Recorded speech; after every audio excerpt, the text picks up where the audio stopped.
Although he is not a politician and is not seeking votes, he was recently on the road in Iowa. He is searching for uncut diamonds. Meet American picker Mike Wolfe with Lee Cowan. When Frank Fritz passed away, Mike Wolfe was holding his hand. However, the events that transpired prior to that point are even worse. He started out as a small-town picker with a big idea and went on to build a TV empire that made him wealthy, well-known, and beloved by millions of people. How did all he had fought so hard to achieve fall apart in a few of years?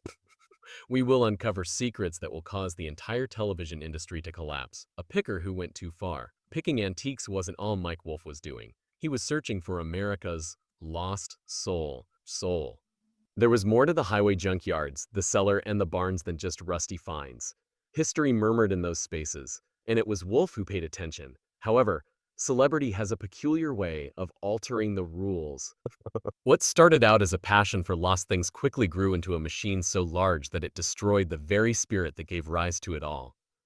Before we continue, you should be aware that Mike Wolfe's demise is much more sinister than what viewers ever witnessed on film. And you won't be able to talk about what happened off camera. He was only a young boy avoiding bullying on his way to school before he became the face of American pickers, before the cameras, book agreements, and merchandising lines. Born in 1964 in Joliet, Illinois, and brought up by a single mother in Bondorf, Iowa, Wolfe had nothing, but he had an eye. He saw a banana seat bike in the weeds behind a house when he was 6 years old. He sold it for $5 after cleaning it and pumping the tires. We'd be delighted to. All we need is the lead. Therefore, if you have any leads for us, please contact us by phone or email. Danielle always has the red phone and the hotline, you know. She's constantly searching for leads. It wasn't pure chance. It was instinct. The fire was started by that spark. Hoots. He had little interest in Little League or cartoons. Turning garbage into gold, he was out hauling broken chairs and beaten bikes home. Wolfe was in the garage, his first workshop, fixing the items that others had left behind while the other children played. It had nothing to do with money. It has to do with finding out. The excitement, the pursuit, the tale within each corroded frame. He was hooked by the time he was a teenager. He had soon launched a shop selling bicycles. It wasn't the goal, though. Only the warm-up was involved. He started antique archaeology in 2000. It was more than just a shop. Nestled in the middle of Iowa, it served as a living museum and a window into the past. He was not merely an antique collector. He was making connections with people, culture, and history. Like dusty signs, old tools, and rusty motorcycles, each with a silent backstory, quickly filled his shop. The city of Nashville is amazing. It's obviously expanding rapidly, but it's still a 3,500-person city. And our main street in our tiny downtown is booming. Soon. We're right on the Mississippi River's edge, so I hope you have the opportunity to see it. Although business was booming, it wasn't enough. Mike wanted what he saw to be seen by everyone. And everything blew up when American Pickers came on the radio in 2010. A total of 3.1 million people watched that initial episode. Instead of merely observing, viewers actively participated. They had faith. Every barn crawl and every thrill of winning was shared with them. He had made a successful show out of his enthusiasm. All of a sudden, he was more than a picker. He was a name. However, a change began to occur. The focus of the show had expanded beyond lost artifacts. It was all about crafting moments, evoking strong feelings, and crafting captivating narratives that made you forget the camera was ever there. At that point, things became more complicated. Every great picker has a partner behind them. That was Frank Fritz to Mike. The excitement of the quest brought them together as childhood buddies over damaged objects. In order to counterbalance Wolfe's ambition, Frank provided warmth, comedy, and a certain carefree appeal. More than co-hosts, they represented opposing sides of a single coin. However, their separation deepened as the show did, and as that distance vanished by 2020. From the screen, Frank disappeared. No explanation, no announcement, just gone. Supporters waited, thinking he would come back. However, Mike formally announced it in 2021. Frank had left. Wolfe referred to him as a brother on Instagram and added that he would be missed at the Miss Chrissy. Frank, however, didn't believe it. In a harsh interview, he termed the post nonsense and disclosed that, despite Frank's serious back surgery, They hadn't communicated for 2 years. Nothing. No text, no call, just quiet. Frank felt hurt as much as enraged. He said that Mike had forced him out and made the show about him. Frank likened it to being in a band where one person takes up all the microphone attention. It didn't end there either. Frank had health issues. Crohn's sickness, post-operative medication addiction, and unsuccessful drug tests allegedly forced the network to sever connections. What should you look for when purchasing them? I mean, is there a title for it? Does it have a cracked frame? How do the brakes appear? How does this appear? How does this appear? How does this appear? Examine the gas tank. Is it, rusty? When you're purchasing a secondhand motorcycle, there are a lot of small details to consider. But he refused to give up. He lost his job. Supporters choose sides. Frank needed help, according to some.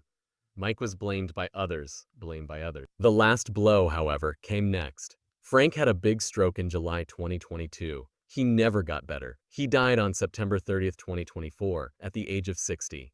A collaboration that had previously characterized the show came to an end. As startling as it may sound, Mike was there, holding his hand by his bed. Their friendship had been strained and shattered. But there was still something genuine in those last minutes. The ghost of what they had created together, a shared dream and a shared past. However, his problems didn't stop there. Divorce, negative publicity for the company, claims of staged scenes, and claims that the show wasn't as authentic as it appeared. Once adoring American Pickers fans started to raise awkward queries. Was everything staged? Was Mike offering an overly idealized vision of history? Wait, the Mustang then arrived, and the unimaginable occurred right when they believed they had seen everything. The picked-over past has cracks in it. It was not intended for the Nashville store to collapse. Not in this manner. It was more than just a structure. Located at the heart of Wolfe's empire, the shrine was iconic and well-kept. Located in Marathon Village, amidst historic brickwork, retro neon, and a devoted fan base, antique archaeology was more than just a store selling antiques. They went there to experience a sense of belonging. But all fell silent in February 2025. Just a locked door and an evasive justification. No lights, no open sign. A spill of gas. It ought to have ended there. A hiccup, a fluke. However, inquiries began to be made. The official narrative remained same, but the silence was more powerful.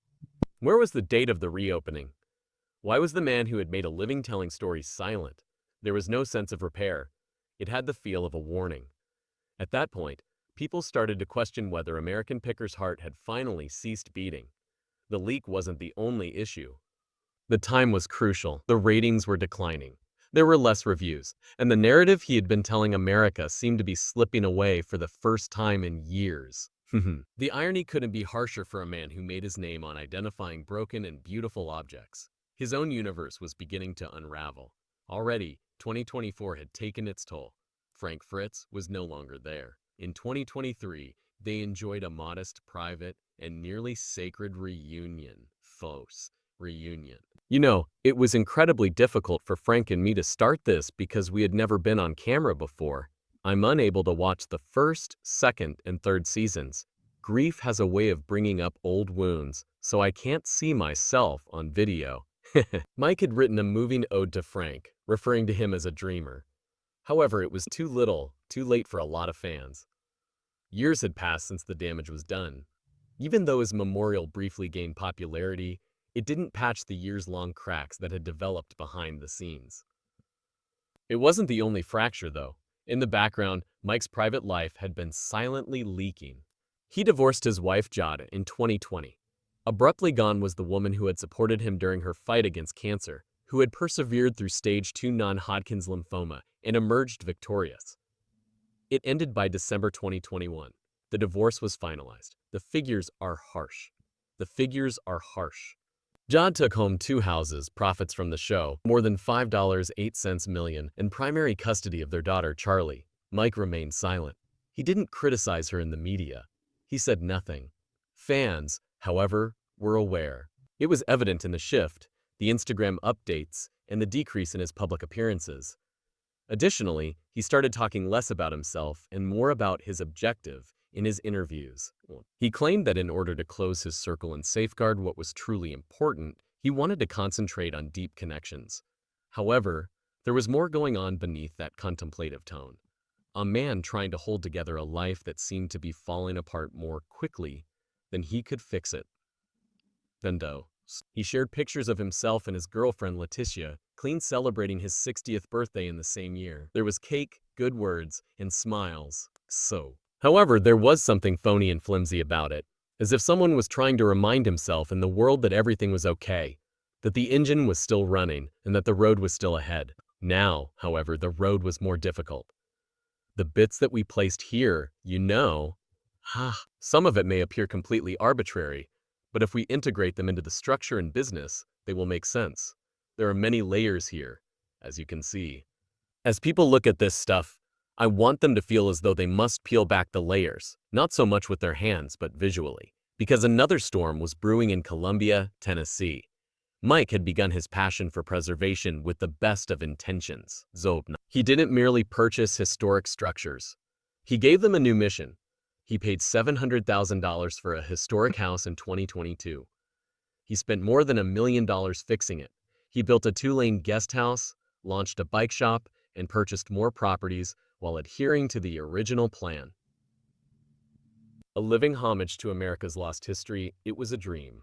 Locals, however, thought it was something different. There was no preservation visible to them. There was gentrification going on. Longtime Colombians saw neighborhoods change, rents rise, and their small-town atmosphere become unrecognizable as more of the country transformed. The last spark was a proposed 6-story, $83 million condo complex. It was progress to some. It was betrayal to others. It was at the heart of it all, in Wolfe's name. The guy who had previously rescued old barns was suddenly being charged with killing tiny villages. Criticism erupted on social media platforms. Some claimed he exploited nostalgia as a front for financial gain, calling him a wolf dressed in historical attire. He was defended by others who said his job was essential to local economy. See, the division, however, was acute, and it was heartbreaking to see communities turn against one another in his name, for a man who once united people through a common past. Mike, however, did not leave. However, spirits appear to follow him more and more as he builds. The charm of American Pickers has always been about more than antiques, even when reality TV takes over. Trust was at issue. Have faith that the dust, rust, and buried gems beneath hay mounds were all genuine. However, gradually, that trust began to erode until viewers started to ask the question that no reality program ever wants to hear. Is this all real? It began with murmurs. The Reddit threads followed. Then the time arrived that shattered the illusion completely. In the barn, Shelby Hobby. The episode from 2016 in which he and his group discovered an unaltered, immaculate 1967 Shelby Mustang GT500. It was too flawless. The tail, the setting, and the lighting were all cinematic, too much like a movie. How did a $75,000 automobile, a collector's dream, end up languishing in a barn for 40 years, unattended, waiting for a film crew to arrive? Fans didn't believe it. No more. Accusations were flying over the forums. Was it a plant? Was it a prearranged deal? Was the mask of discovery being worn by this stage drama? Such skepticism was poison for a show that took pleasure in its genuineness. Nothing suspicious was ever verified by Mike's team. They were not required to. The line between fact and fiction is always blurred in reality TV. However, the harm had already been done. Wolfe wasn't the hunt's hero for the first time. He was a performance's producer, and that adjustment, no matter how slight, altered the audience's perception of the show. Other times were suddenly criticized. Previously coincidental events now appear suspect. 2. Episodes such as Antique Hunters inspecting flaws were criticized by fans. The confidence was eroding. And with that diminishing trust, Wolfe was in a new place. A target instead of merely a picker. It couldn't have come at a worse time. His company suffered setbacks as the audience became doubtful. A consumer complained to the Better Business Bureau in the beginning of 2022. The charge.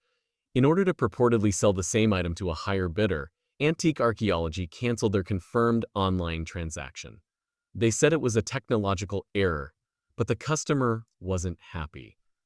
All I want is for them to uphold the original purchase. I've never been to this state fair before. I'm sorry to say that. I simply haven't got the opportunity to be up here. I think it's fantastic up here, but, you're just a stranger once. I've never been here before. I will definitely return. That was hardly the only complaint. Others began to talk. Expensive, unreliable service, $18 branded socks, and $900 for simple signs. It felt strange for a show that praised the forgotten America's working class grid. Too well made, too costly, and too carefully chosen. Once searching Barnes for signs advertising gas stations, the picker now owned an empire.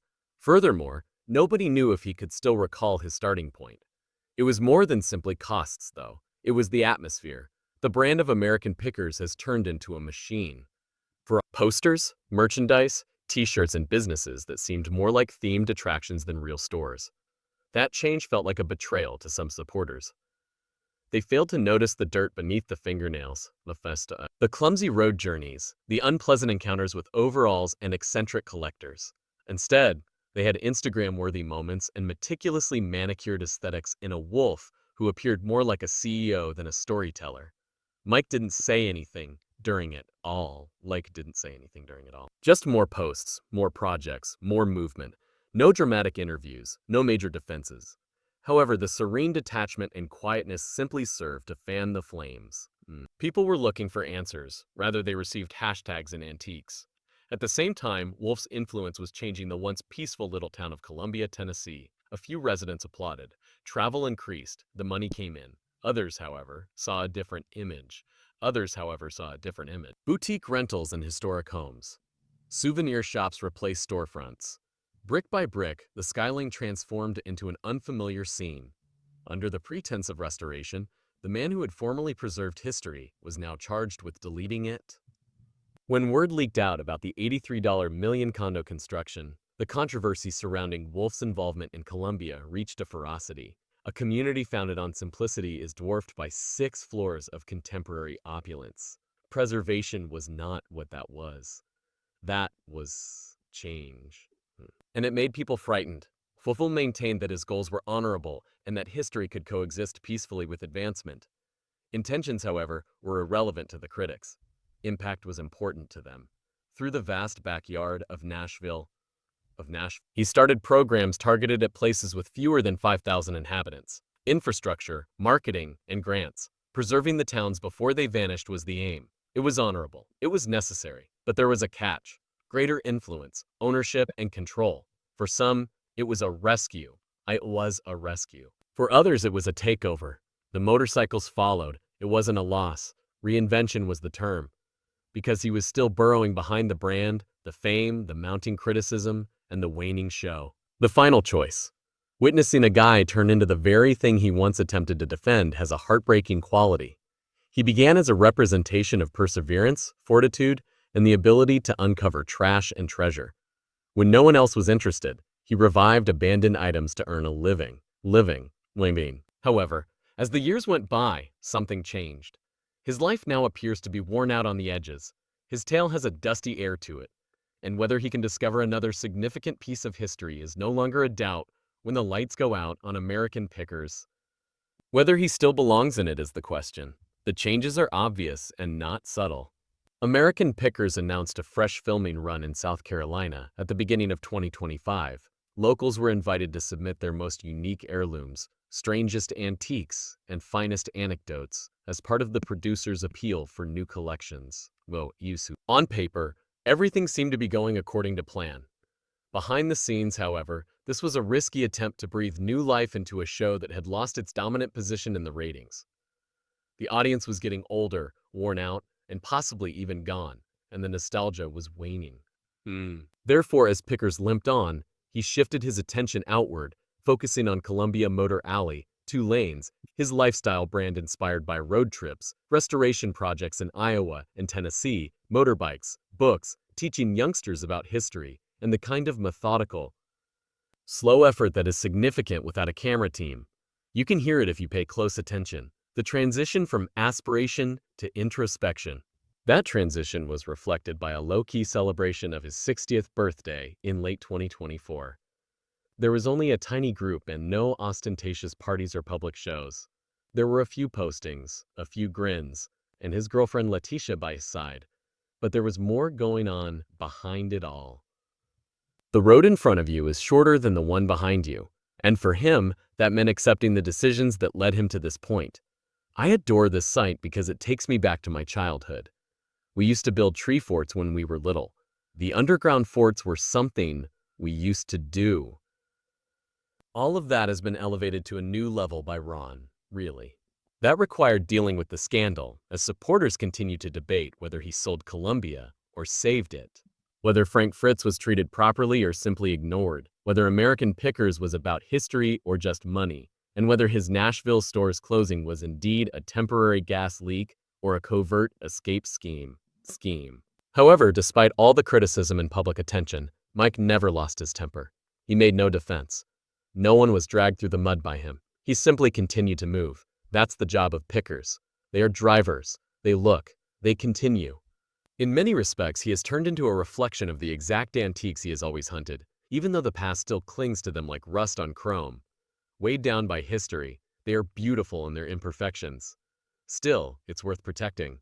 He looked a bit older, fighty, He stood up a bit more rigidly. However, the fire is still present, perhaps dimmer, but alive. As if he had discovered buried riches in the backyard, he still uploads pictures of his treasures, talks to strangers, walks through barns, and believes in the power of a hand-painted motorcycle tank or a forgotten sign. There may be a bruise on the business side. Even if there are flaws in the empire, the man is still choosing. Does the voice of forgotten history still belong to Mike Wolfe? Or has the world he helped save abandoned him, turning him into a relic himself? Please share your thoughts with us, and remember to like and subscribe for more.